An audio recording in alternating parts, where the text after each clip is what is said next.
Democratic Senator Debbie Stabenow of Michigan. She announced yesterday she won't be seeking re-election in 2024. A lot of disappointed Democrats with the announcement, but Senator, tell us why now. Well, good morning. It's always great to be with you. I've always felt it's important to know when to pass the torch for me and Michigan to the next generation. And boy, coming out of this last election, there is no question in my mind. We have a new generation of leaders, of young leaders. It's a perfect time. I know it's going to stay in Democratic hands. And at the same time, it really fits for me personally. My mom's 96 years old. It's precious time now with her that I want to make sure I have rather than the rigors of a campaign. And, I have to tell you, I started in the last new generation of Michigan, 24 years old. Helped lead an effort to save a nursing home and then beat the guy who was running who was trying to close a nursing home. He called me that young broad, and the young broad beat him. And that has started a public service career for me in Michigan that I will forever be grateful for.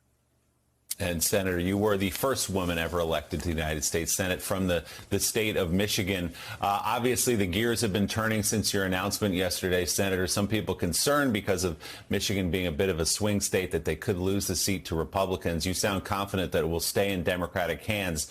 Do you have the names of some people in mind who might fill your seat, who would be good candidates? I have names, and I'm not sharing them today.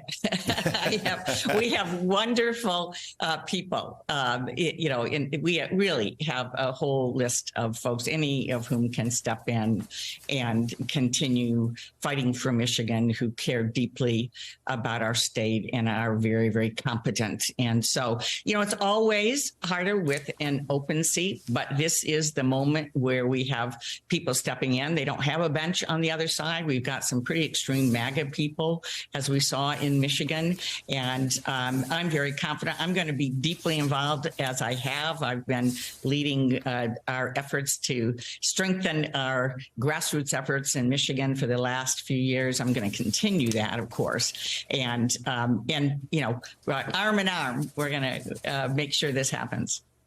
Well, there are certainly some impressive people in statewide positions right now. Do you think it's important, Senator, that a woman continue your legacy in the United States Senate?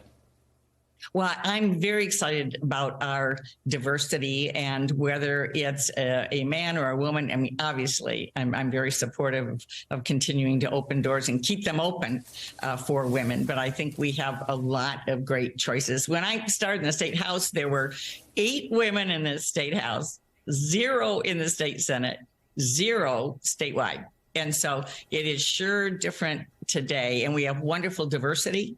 In my mind, we're going to let this play out, but it's an exciting time. Senator, before you go today, I'm just curious your thoughts on what is happening on the House side. It's nuts. I mean, it's just absolutely embarrassing. And, one of the things that I'm thinking of a lot is that when they talk about how they have 20 people that don't agree with them and Kevin McCarthy can't figure out, how to deal with this. Well, we've been living in a 50-50 Senate the last 2 years where any one person can and has stopped the majority from moving forward on something. But the difference is we have a skilled leader in Chuck Schumer. We have somebody who knows what he's doing. We have a caucus that wants to get to yes and get things done and puts their head down instead of voting 10 times on something that you don't have the votes for. We just keep working until we can get to a consensus. And that's not easy. And I really feel like while we lift up, as we should, Speaker Nancy Pelosi and her skill and the incoming leaders, we should also be lifting up our majority leader, Chuck Schumer, in a great Democratic caucus that never gives up. And so that's a difference, rather than Kevin McCarthy, who can't seem to organize his way out of a paper bag. So, yeah. Democratic Senator Debbie Stabenow of Michigan, thank you very much for coming on the show this morning. Great to be with you.